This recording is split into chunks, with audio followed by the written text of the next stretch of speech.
is back. I know we've been on hiatus for a long time, but we have multiple episodes in the can. There's no stopping us now. I'm very excited to be bringing the podcast back and to be putting more focus on full-length YouTube episodes. Thank you, everybody who already subscribe and have already rated and commented and are longtime fans. If you're new to the podcast, make sure you do all that stuff. Subscribe, rate, and leave comments. That helps us in the rankings.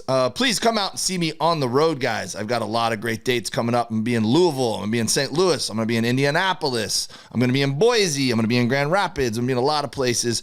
Check out DaveWilliamsonComedy.com. If you don't already follow me on all the socials, at Dave W. Comedy, that would be a good way to keep in touch as well. Very excited about all the episodes we have in the can that are going to be coming out over the next few weeks. But this is definitely a great one. A dude I've been a fan of for a long time. Really excited to now call him a friend. You might know him as Chuck, or more specifically, if you follow him on Instagram or TikTok, you might know him as Chuck's Flavor Train. Please meet Chuck.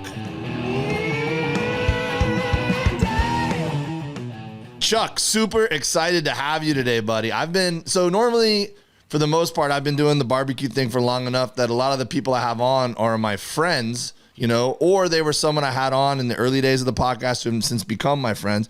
This is the first time I've had someone on who I'm a fan of, that I follow you, I enjoy your content, I like it, and I reached out and said, hey, man, will you do the podcast? And you said, yeah, let's go. That's nonsense. I appreciate it. It's a way bigger intro than I deserve. And likewise, man, it's funny the way social media works. I feel like we're friends now, so I'm a little disappointed you don't feel the same way. But after this shit, we definitely will be. But no, I'm honored to be here. Really excited. I've listened to some episodes. I'm very familiar with some of the guests you've had on. So honored to be in their company and in your presence here. So hell yeah. No, and if anyone knows me, trust me, I'm just being humble because I feel like everyone's my friend from the second I'm aware of them. So trust me, I'm in the same vein, dude. 100%. That's the world nowadays too, just with social media and everybody sharing their whole life. It's like, somebody before you even meet them, Yeah, so. The world's small. The world's been shrunk by social media for sure. They really have. So are you in Northern California? Is that where you're based out of? I am. So I'm in the Bay Area. I'm in Vallejo now, which if you're not familiar, it's like Mac Dre, E40, right between Napa and San Francisco, or Napa and Oakland. I actually grew up in Napa though. So I'm adopted, grew up in Napa, wine country. My parents are white. My dad's Italian. My mom's a mutt. So so I had, kind of like my white family growing up in Napa, and then I have my biological family who I've since come in contact with. But life's been good for me. It's been a roller coaster, Northern California, Bay Area my whole life. Wow. So how much of that influenced your love of food and what you've gotten into in this culinary world? Because that's a real diverse upbringing, it sounds like, and also a very unique region to grow up in. It is, man. I'm blessed. It's my brother, Sean, rest in peace. He would always say, bro, you're the lucky one. You got adopted by white folks in Napa. You can't write that in a movie, So I definitely understand, how lucky I am with that. And yeah, growing up, my dad worked very hard. He tried to take us out when he could. And now growing up, I'm very lucky. You know how it is. Have friends that are comedians or in the food industry. It's all my friends that I grew up with that I'm like, oh, you're studying wine. What the fuck is that going to do? It's like, oh, now you own a winery. Let's go visit that shit, So it's just growing up, food was very important, whether it was, going out and eating as a family, or my mom, she made dinner almost every night at home, if we weren't going out. So food is, it didn't matter if I was playing football on the streets with my boys. When my mom, Chuck, dinner's ready, and I could hear 2 blocks over, my fat ass ran home. We ate dinner as a family every night. So, and, nowadays I try to do not just barbecue, but infuse it with my life and my experiences. I make barbecue with Italian, with an Italian twist or with an Asian twist. Growing up out here in Vallejo, there's, a heavy Asian population and things like that. So I really try to tap into my life and my experiences and combine that with barbecue and what I do. So for people that don't know, your Instagram and your social media is at Chuck's Flavor Train. And you make great videos. Not only the food being great, there's so many people out there making videos where the food is awesome, and it's just the world's gotten smaller that way too, where a lot of people have access to the education and to the tools to make some really awesome recipes. But what makes you unique is that you are super entertaining, dude. The food looks awesome, but you just have a You have some great catchphrases. You start everyone off with slapping the meat. Whether it's a little tiny chicken wing or it's a big brisket, is you gotta do it. Slap it to a perfect medium rare. You got great facial expressions, but more importantly, you have a great grasp of the English language where everything is a rhyme. Everything it's got almost like a little hip hop influence in there, where you're just like official, like a ref with a whistle. I appreciate that. That's like the Bay Area. Thank you. Sorry to cut you off. No. Yeah, that's just like, I think, growing up in here, being a fan of, Mac Dre, E40. And, they always say, everyone steals the slang from the Bay Area, specifically Vallejo. And growing up out here, there were words that I would hear, whether it was hyphy or cutty, like hyphy getting crunk. Crunk is a derivative of hyphy, but hyphy was first. Or whether you're talking about just, going stupid, getting dumb, all the Bay Area slangs, mollywhopping. I think Bay Area is just one of the places where we like to have fun with our words. We respect the OGs and the people that, our parents and our grandparents are their slang. And we also try to come up with new stuff. And I like a lot of the times it's funny. Kids will be like, dude, he said mollywhopping. I've never heard that. It's like, bro, that's like 50s, 60s shit. That's like, old Italian boxers. I'm going to mollywhop this kid, It's like, so it's just funny. But I try to have fun with it. And I think me personally watching videos, if you're talking, I can't stand that monotone, boring, we're going to season it with blah, blah, blah. But, it's like, dude, have some fun with it. Just bring a little energy. And you don't have to talk like a dumbass like I do. But just put a little energy and soul into it, whatever your style is, Well, the greatest thing is that now with, I guess, social media videos, TikTok and Instagram, where the trend is to get it down tighter and everyone's putting out these recipes where it's a lot faster. When I first got into barbecue, and I learned mostly by using YouTube, but a lot of the people that were putting out barbecue clips back then, it was so long-winded. So now you had to sit through like 6 minutes of someone going like, when you buy this from the store, you got to make sure you bring it home, cool it off. It's easier. And then I got this from the Smart and Final, and it's like $2.99. And I'm like, I don't need to know any of this. Like, maybe the first time there's a place for that where I need all the information because I'm starting from zero. But when I'm just going back to refresh my memory, I just need to know time, temp, the basics. Like, get me through it. And that's kind of... Whereas most things, it's annoying that everyone's attention spans have gotten like shorter. I think with the barbecue clips, it's actually been a really positive thing. I agree completely. And, I'm just like you. I learned through YouTube and, shout out. I saw you had Malcolm Reed, how to barbecue right. Shout out to him, Mad Scientist, Barbecue, Harry, Sue. Those are like the three, and Cosmos Q. Those are basically the four gentlemen that taught me how to barbecue through YouTube. And I love everything they do. And I love the way the YouTube game has gone. But there are certain times when certain people are talking, and it's just like you said, it's like, I just need time, temp, and method, essentially. Should I flip the meat or not? Should I season it this side or that side? What temperature should I pull it off? The basics. After that, it's all rinse and repeat, and that's the one thing when people will ask me questions like, well, dude, you didn't say this. It's like, dude, I've cooked 100 briskets. You know how I trim it. If you didn't watch this video, watch one of the other ones, it's so, but yeah, I think there's pros and cons both ways, because there still are times when it's something like the other day I saw some sea snails at the Asian market. And I'm like, shit, I never cooked those. And I cook everything. And I'm like, how the fuck do I cook a sea snail? So, of course, on Instagram, there's nothing, and if there is, there's no info. But, of course, I go down that YouTube rabbit hole. And, yeah, there are 15, 20-minute videos. But in the circumstance, I'm like, I need that information, so it works out. So there's pros and cons both ways. But I also think it helps that I talk fast and have a short attention span naturally. So I like the fact that things are getting shorter and faster. Well, and to me, especially barbecue and slow cooking meat, I think it's equal parts science, where you have to know the numbers to shoot for, and art, where you freestyle and everyone has their own method. You go fat cap up, fat cap down, all that kind of stuff. So tell me the important stuff so I don't get somebody sick. I need to know the internal temperature to cook the chicken to and that important stuff, and I don't want to burn it, whatever. But some of the frivolous details in the middle that the people would spend 4 minutes talking about, it's like, you could just leave that up to the viewer to kind of freestyle those parts, And I am 1,000% with you. And I'm probably, out of my friends and all the people I barbecue with, they'll tell you I'm the fucking slacker, just like I was in school. Like, I don't study shit when it comes to cooking. It's like, I mean, after learning the basics, like you said, like if I get a brisket now, I don't even think about it. I'm not measuring. I'm not checking times. I'm looking, the bark's ready. I'm wrapping it up. It feels tender. I'm taking it off. Yeah. And that's how I cook. It's all by feel. It's all by look. And I tell people the same thing too. Like, well, dude, oh, you put this on your brisket and I don't like that. Well, I'm not there holding your hand. Put some other shit on it. What you should take away is the method. You know what I'm saying? It's like, how long did I cook it? What did it look like when I wrapped it? What was I testing and checking to see that it was done? Those are the things you could take away and apply. Seasonings and things like that can change. Your smoker can always change. The wood, that shit's irrelevant. But what you should be taking away are, like you're saying, those key points.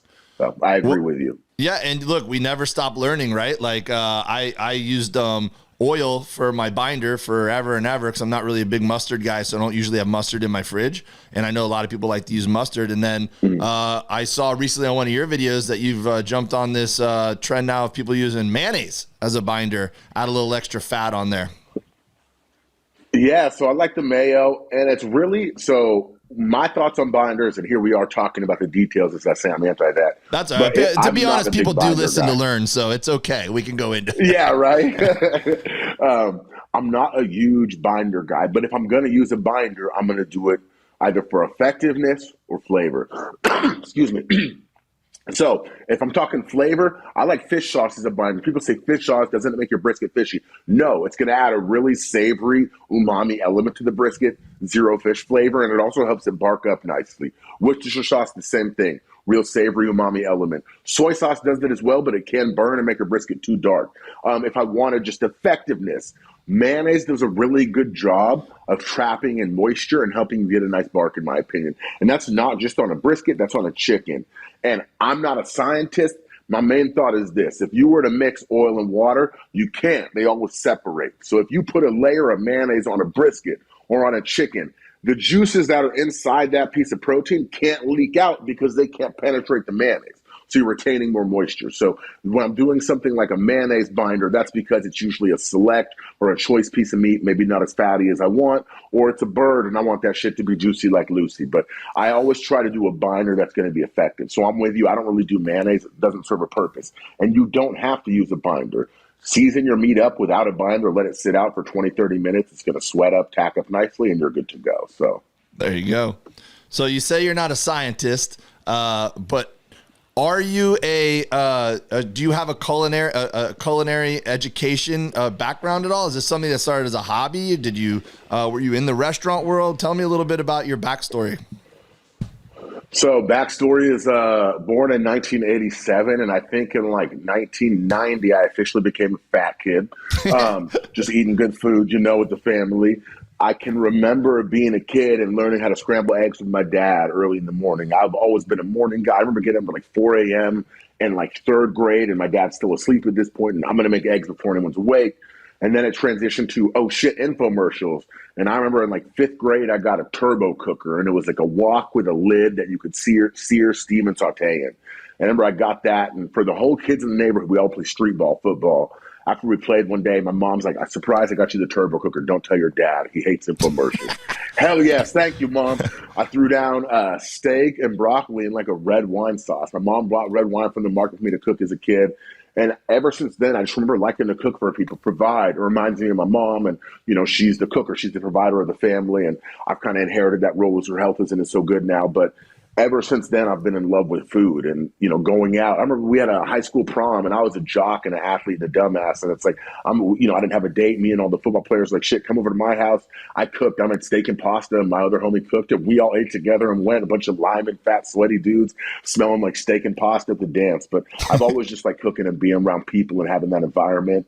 And it's continued since then. And then, you fall in love eventually. You meet a woman, you want to impress them. And, the girl I was talking to at the time, my now wife, she really kind of pushed me and supported me. And everything is what it is now. But no formal background training. Like I said, it's all been just eating out, experimenting, and trying what I could afford and what I could find. You do some catering, though, right? If someone hit you up and wanted your food, they could accomplish that. Yeah, if you're looking for some flavor, hit your boy to come and cater. Bang, bang, flavor gang, come and serve you like a waiter.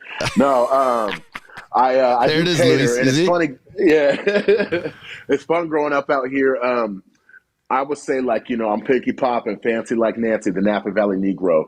I like the finer side of shit. So as much as I like barbecue and all that kind of fun stuff, I do like the finer elements. I like to tap into the Napa Valley side, and the catering allows me to do both. If you got a construction crew, 120 guys, you want me to pull up and serve brisket, pulled pork, and classic barbecue sides, I could do that. If you want me to come to your house and you want the full flavor train experience and you want to drink some wine, some whiskey, have some desserts and shit, I'll cook a 6-course meal. We can hang out all night, and I'll give you kind of the fancier side as well. So I do it all, man. It's like, if you want to have fun and eat some food, call me, and that's my goal. There you go. So the infomercial cooker that your mom got you was your start. Where are you at now? What tools do you use now to cook? What kind of smoker you got? What's your favorite stuff to cook with at your place now? Man, so I have too many to count. Yeah, I relate. Now. I relate. Yeah, I don't even know the number. I wouldn't know, except the other day my wife was like talking to someone. Like, he's got 17 blow. I'm like, oh shit! And I counted. I do have 17. But my favorites and go-tos. I love my pit barrel cooker. Classic drum smoker. It's one of the first smokers I had. It's easy to use. You get to let your meat hang. I would say let's hang and bang. And it really imparts a nice flavor on the meat because there's no deflector. Everything's dripping right on the coals. You get the flavor of the charcoal, the wood, and that fat rendering off. I like my Weber's. I like the kettle because it's fast. It's easy. I love my egg. It gets hot as shit. It smokes great. It runs for hours. I've ran my egg for 3 days in a row. I did a brisket, pulled it off, put 2 pork butts on, pulled them off, put 2 more on, and it ran for literally 3 days. So that thing's amazing to use. So it really depends on what I'm cooking, what I'm doing, and what I'm in the mood for. And I am on the Big Green Egg Pro team, so I should drop that in there as well. Yeah. Do you want to say hi to the people? Sorry, my daughter's poking her head out. Oh, yeah, tell her to wave. No, she's going to be shy. All right. Sorry, just checking. Sorry to interrupt. But I cook on everything, long story short. All right. Tell your daughter if she wants to pop her head in and tell us what her favorite thing that you cook is, that she can think about it and come back and tell us. Hey, Princess, if you want to tell them your favorite thing I make, you can, okay? Very quiet, okay. Yeah, she's going to be shy today. All right, she's going to go think about it. Yeah, I just recently got a real education on the Big Green Eggs because I never personally owned one, but I had some friends that had some, either the Komodo Joes or the Big Green Eggs. And so, I had a little bit of experience just cooking with them at their house. And then I recently hosted a Big Green Egg festival in Ohio. So I got to sit out there and talk to the cook teams and whatever. And then my buddy Mel from Dark Side of the Grill, who his name seems to come up every single episode. That piece of shit. Yeah. I'm just kidding, Mel. I love you. He's the only guy I'm like, when we go out, I'm like, oh man, this dude's gonna wear me out. Normally I'm that guy, but he's that guy. Yeah. Like, he just goes. I was gonna say, in a industry full of characters, he might be one of the only dudes that's hands down a bigger character than you, dude. Yeah, he really is. He's next level. Next level. I love that guy though. Really good dude. I feel like I've known him forever, but I probably followed him for like 5 years. Yeah. I think we both kind of have seen that next level or whatever you want to call it lately, but like we were doing this shit because people were just posting pictures and everyone just thought we were fat alcoholics, which we are. I was gonna say, like now it's cool and accepted apparently or whatever, So. Now it's celebrated. Yeah, exactly. Well, so he's Team Green Egg also, and he came to meet me in Winnipeg. And we did a cook overnight and did an event. We did a pop-up, a collaboration pop-up at the comedy club. And so we cooked on the egg overnight. And I never knew on a long cook, I never done a long cook on an egg before, how maintenance-free it is throughout. You throw the wood on at the beginning, and you don't really have to add wood. No, it really is. I tell people it's, people call, Traegers or pellet grills outdoor ovens. Whatever. I really say the egg is an outdoor oven. Once that thing is locked in and set, you don't got to touch it, man. Just be careful not to leave it open too long because, obviously the air intake can cause a flame up. But yeah, it gets hot real fast. I've experienced that as well. Exactly. But like I said, I had it 250 for 3 days and I barely touched it. You got to spritz your meat every once in a while if you don't have a water pan because it can get dry depending on where you're at because it does, it is that ceramic, heat, which can be a little dry. But outside of that, it's set it and forget it, which is nice when you're, hanging out and drinking beers. You don't got to fuss too much. No, totally, dude. So I've brought this up on some old episodes before, but the best steak I think I've ever eaten, and I've been lucky enough to eat at some pretty killer steakhouses, but it's a memory implanted in my brain, was up in your neck of the woods. and it was I'm embarrassed I'm blanking on the name, but I bet you can. It's a steakhouse. Is it in the city of Napa or is it up valley?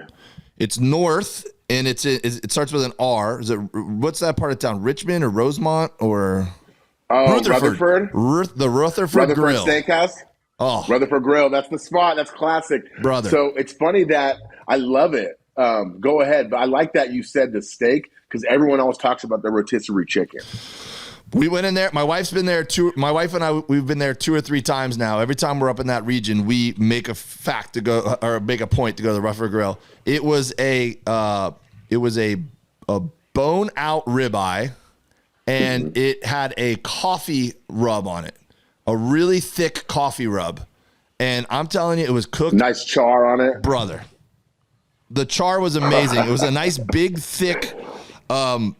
Rub that, so he still had that char, and in every bite there was talk about flavor gang, bro.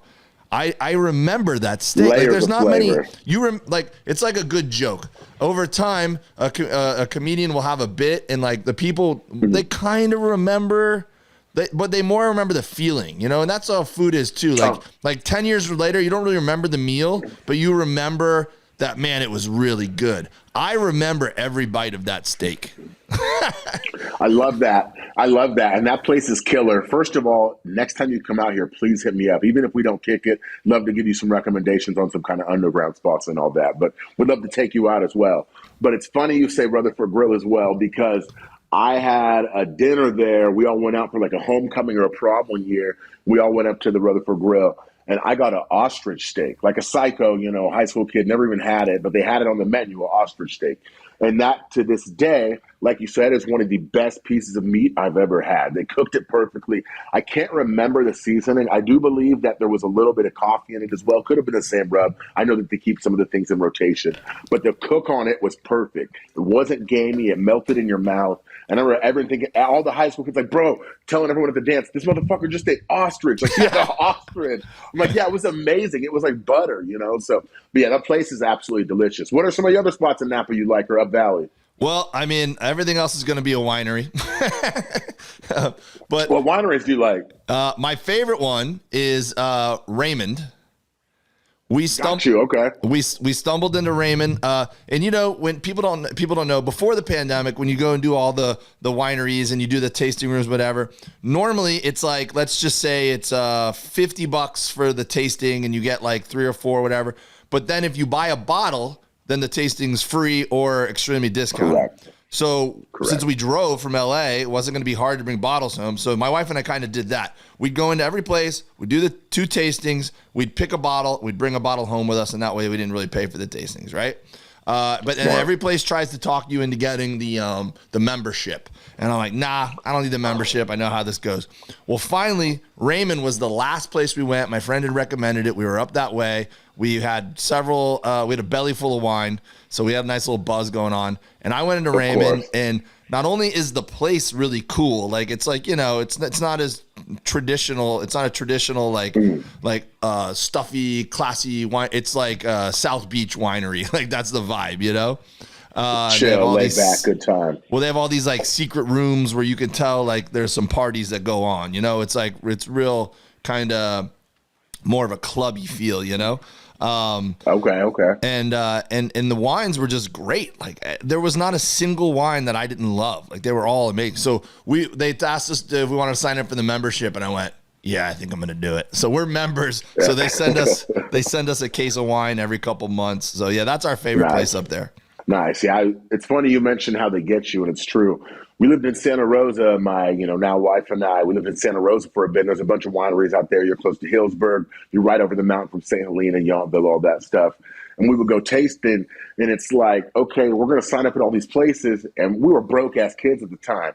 But on days when you're broke and got no money, it's like, shit, we can taste for free and get free food. So there were days when we'd be broke and we go to a winery and get, a bottle of wine or do a full tasting for free, eat their charcuterie board. It's like, shit, I'm still hungry. Go across the street to another winery we belong at, get another charcuterie board and a glass of wine and just leave. But there were legitimately days where it was like, oh man, I shouldn't be paying for this. And it's like, oh, actually, allegedly is coming in handy, you know. So it's funny how it works out. But yeah, now I only belong to 3 wineries, and it's nice to go and visit. But the key is living up here is nice. I can go and actually get my money's worth. Yeah, I like to that's take a family, different friends, scenario out of for sure. towners. It's definitely different. But yeah, I cut back. I mean, at one point I belonged to like 9 wineries, and it's like couldn't, you know, you can't visit 9 wineries when you want to. Yeah. At least not with my time and budget. You know, maybe some people can. But Well, shout out 1 or 2 of your favorites so people know where to go when they're up there. absolutely. So if you're up in the Bay Area, first of all, hit up Hall or Baca or Walt. Tell them the Fat Guy sent you. Chuck's Flavor Train. Also, if you order online, they'll take care of you. Other personal favorites, Jessup Cellars. They make a jewel. They call it a jewel. It's absolutely delicious. A little bit sweeter. One of my favorites. They also make Manny's Blend, which is like candy to me. I like a big red that's got kind of a sweeter finish. I also really like Mondavi. I know people are going to think, Robert Mondavi, that's big shit. No. Go visit the place locally. They have wines you won't see in stores, really good stuff, or order online.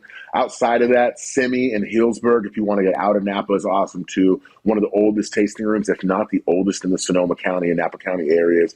So that's what I like. But again, I'm also a glutton and an alcoholic. So if I'm there drinking it, I probably like it.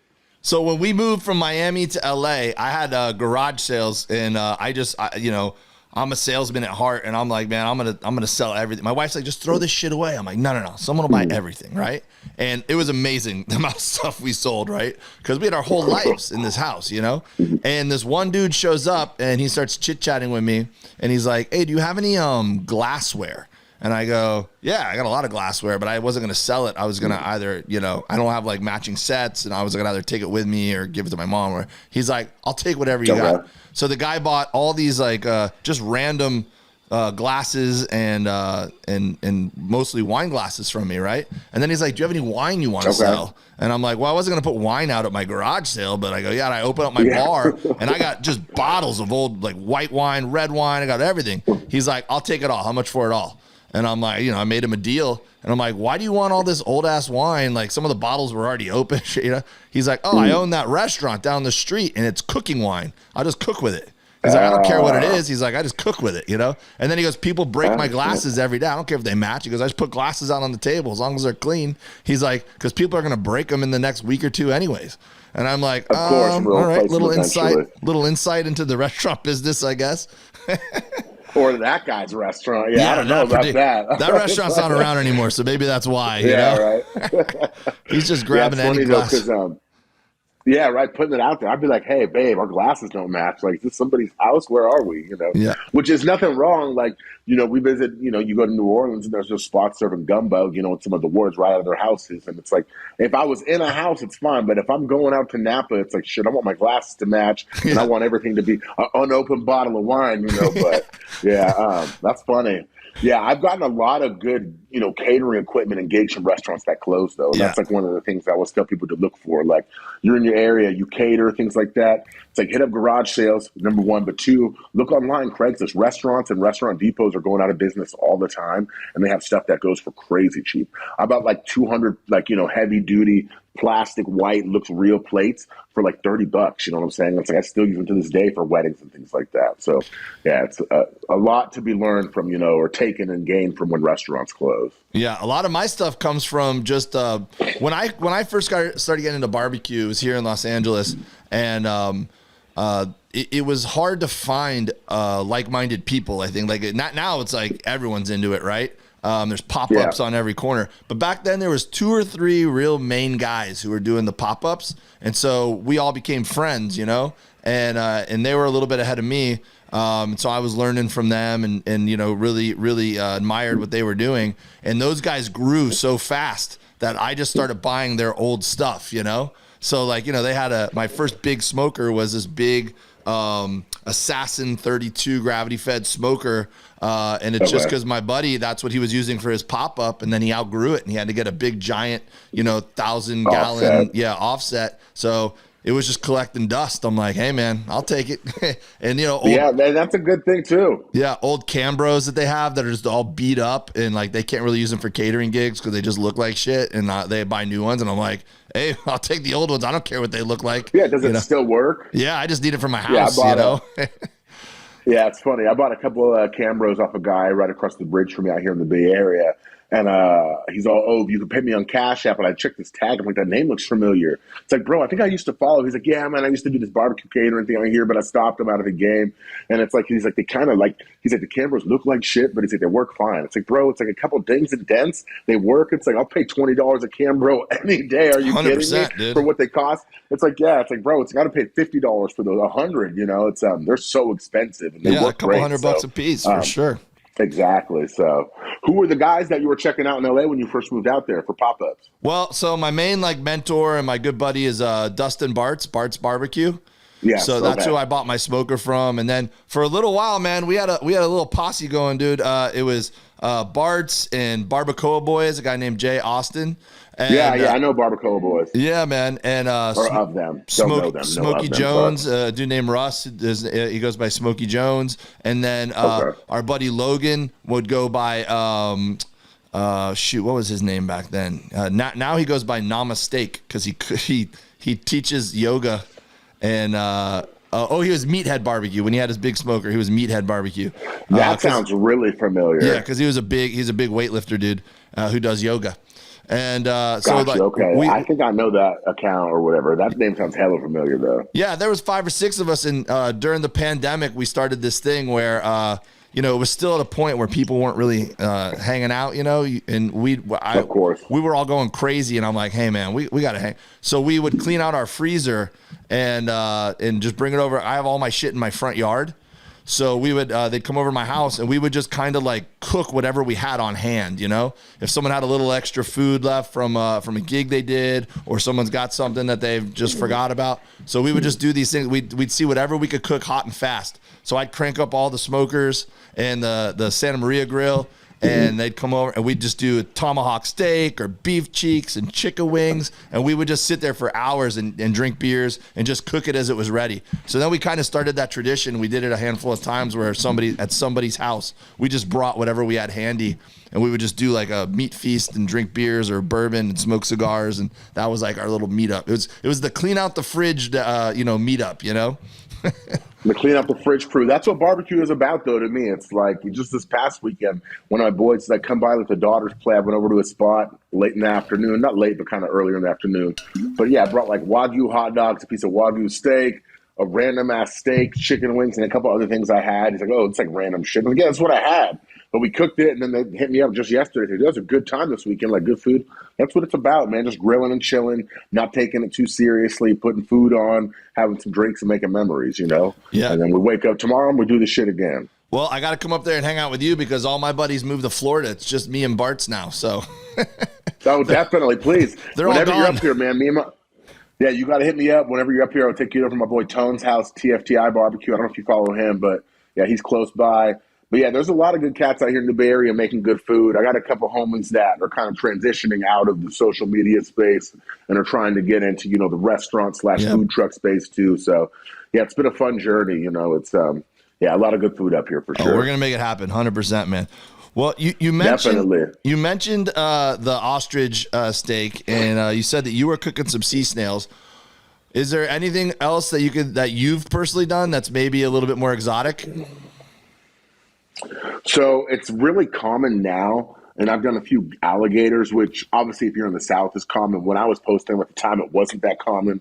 A couple other accounts had posted them, like I'd seen Kendrick do a few, and then obviously a few Southern accounts that are bigger do a few, but I don't think that was really popping like it is now. Now everyone's done a gator if you have a smoker, which I recommend people trying. It's a cool-ass looking cook. It's really easy, and it's not that expensive to do to get the whole animal. Outside of that, things that people consider exotic, so I served up some gooseneck barnacles. That's not barbecue, but it's really, really exotic. It's one of the most expensive seafoods in the world, but it's essentially a barnacle, but it's a long-ass barnacle that kind of looks like basically a baby dick with like a rock at the end of it, and the rock has like a fucking predator's mouth on it. Sounds delicious. But I swear to you on my life, it's one of the best things from the ocean I've ever eaten. It's fresh, it's clean. In the video, I said it tasted like seawater. Everyone's like, oh man, this fool said it tastes like seawater. I'm like, haven't you had an oyster? Like, that shit tastes like seawater too. It's like, it's fresh, it's clean, it's salty, it's briny is what I mean. But it was really, really good, and it looks crazy, and it's a fun cook. It's one of those things that every time you go to grab one, it's like, what am I doing? This is like, it's just, and I hear it's big beer food in Spain, which I can see why. It's like something I can see. The first dude's probably like, I ain't eating that shit. And then after a couple of beers, it's like, fuck it, I'll try one, you know? In addition to that, I've cooked up camel, which is really good, really lean, really beefy. Yeah, I've done a camel tenderloin a couple of times, which is really good. Like I said, I can't recommend it enough. Is camel expensive? It isn't actually. So I got 2 camel tenderloin fillets for like $14. So really affordable, actually. And I think it's because they eat so much of it in other parts of the world, you know, that it's a very common meat. Very clean tasting, not gamey. I hear it can be tough depending on the cut, but I believe the tenderloin is actually part of the hump, which is what I had basically. So yeah, very tender, very lean. Yeah, and then outside of that, goat and all that other bullshit, all kinds of weird seafood. But I try everything, man. I'm very adventurous. I'll try everything once, and if I'm not sure, I'll try it a second time. So especially when you're cooking stuff, I got to go back and watch those videos and hear some of your rhymes for some of that stuff, because it sounds like you had an opportunity to get really creative on those, especially. Yeah, it's funny because sometimes it's like, it's weird. Like, I feel like my wife will say, like, your style changes so much over the years. It's like when I first started, obviously, I'm just talking. Like, this is what I'm cooking, and I'm high energy, but I'm just talking. And then I went through a phase, especially like when the TikTok thing happened. TikTok, it just seemed like at the time, and my daughter was a year at the time too, or like 6 months to a year. So she was sleeping. So I was recording a lot of my voiceovers while she was out. So I'd be talking, hey, I'm cooking this and yada, yada, yada. So TikTok knows of me as like the Barry White of barbecue. Like, oh, you got a deep ass voice. Instagram's like, dude, you're hyped up, you're energetic. So if I flipped the post, if I was to post a TikTok video on Instagram, people would be like, bro, why you sound tired? You sick or something? And if I post the Instagram video on TikTok, they're like, why are you yelling so much? Man, take it easy. So it's funny how what people are used to is what they expect from you. When in reality, I tell them, it's like, nah, man, it depends what I'm doing. If I'm hanging out with the homies, I'm going to be yelling and chilling and screaming. If my daughter's asleep, I've got to talk a little quieter because I'm going to wake her. My voice naturally gets deeper as I whisper. So it is what it is. But it's just funny how people are like, oh, you're the rhyming guy or you're the deep voice guy. It's like, oh, I'm all that. You know, I do it all. So the rhymes and the catchphrases and the amazing descriptions that you do you sit down and really script and write that out? Or is that really kind of come to you quick?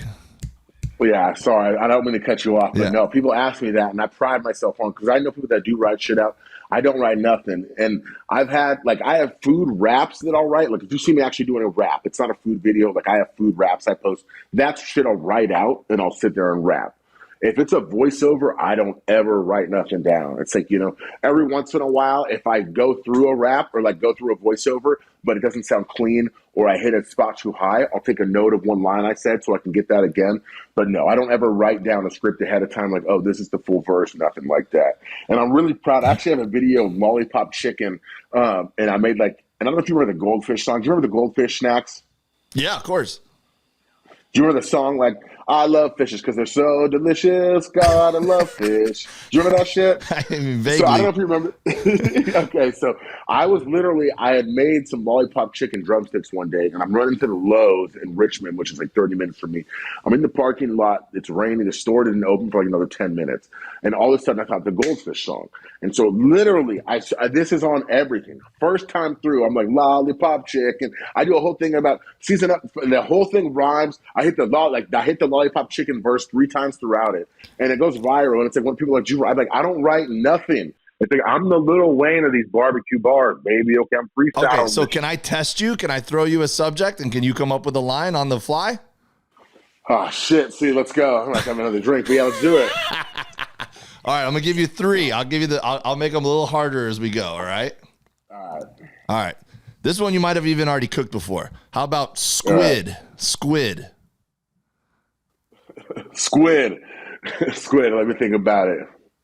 You're going to be tantalized by these tentacles, baby. Let's make it. All right. I like it. All right. We'll go monkey. You could choose whatever monkey you want. Monkey? All right. Today we're making monkey, not just any monkey, orangutan. Gonna cook it in the pit, let it hang and bang. Might even eat its brains. trust me, this thing is gonna be banging. That's pretty good. Amazing. Yeah. All right. You're stranded on an island with some other people, and it's come to the point where you have to eat a human being to survive. You've cooked it up to make it flavorful, so everyone's okay with eating your friend Bob. How do you present that on Instagram? You know what? I'm just going to say it like it is. I'm not even going to rhyme about this. I'm going to tell everybody, look, I've been eating ass for years. At least I smoked it this time. Dig in.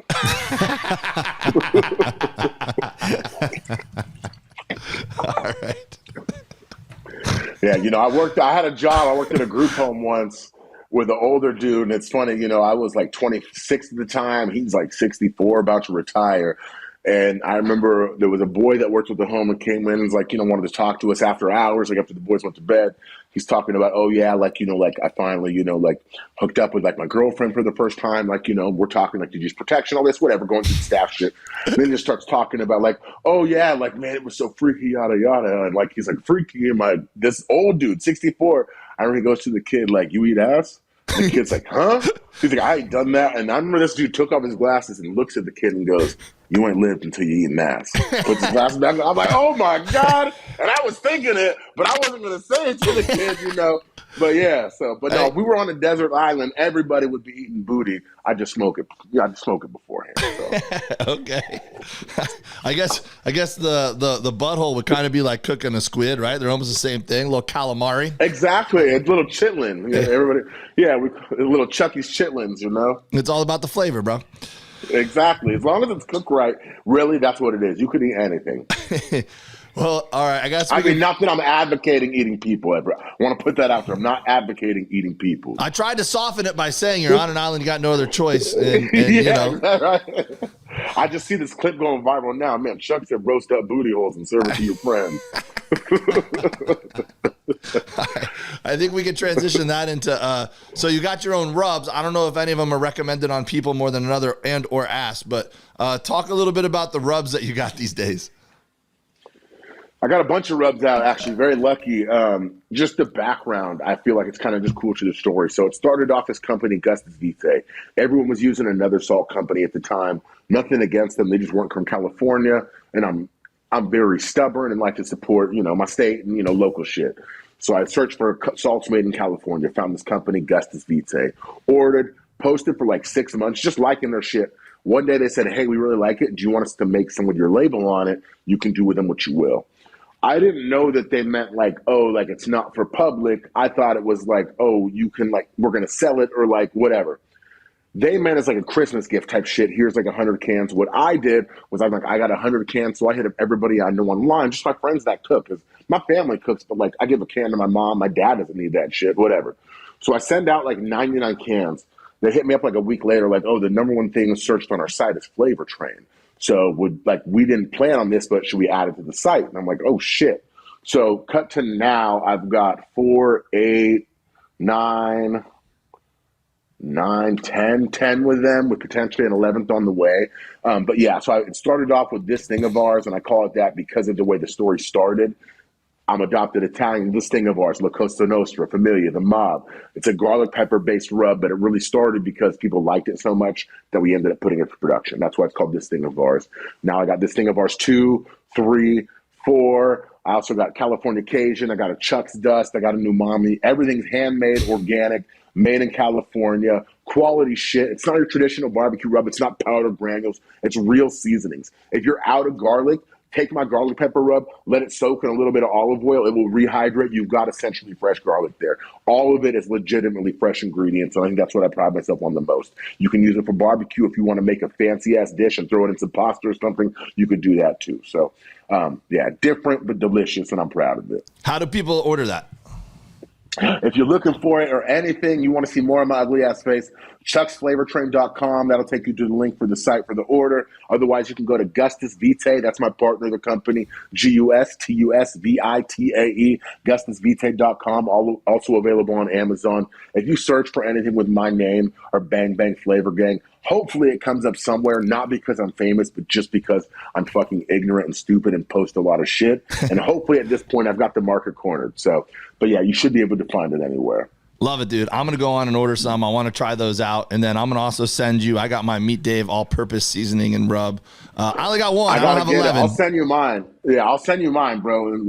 And what's cool, like I said about, they're just all different, mine. But yeah, I'll send you them. It'd be my pleasure, bro. If you like them, you can order the next round. So I think that I'm going to like them, and I can't wait to figure out which one goes best on human being. Yeah, right. All of them. Throw it in. Throw everything in the pot. Body parts, all the seasonings, and you're good to go. I love it, man. I love it. Chuck, you are a trip, dude. I'm so glad to be your friend. I can't wait to go up to Northern California and hang out with you. We're going to drink some wine. We're going to cook up some food. I'm going to meet all your buddies that are doing the barbecue thing up there and the food thing. And it's a pleasure to be your friend, man. 100% likewise. It's official now. You're part of the Flavor Gang. So if you come to Napa and don't hit me up and break my foot up in your ass like Major Payne, you hear me? Oh, you don't worry about it, man. Together. Bang, bang, I'm in the Flavor Gang. It's official, like a rep with a whistle. I love it. All right, buddy. Have a good one. I appreciate you doing it. I appreciate you. Till next time.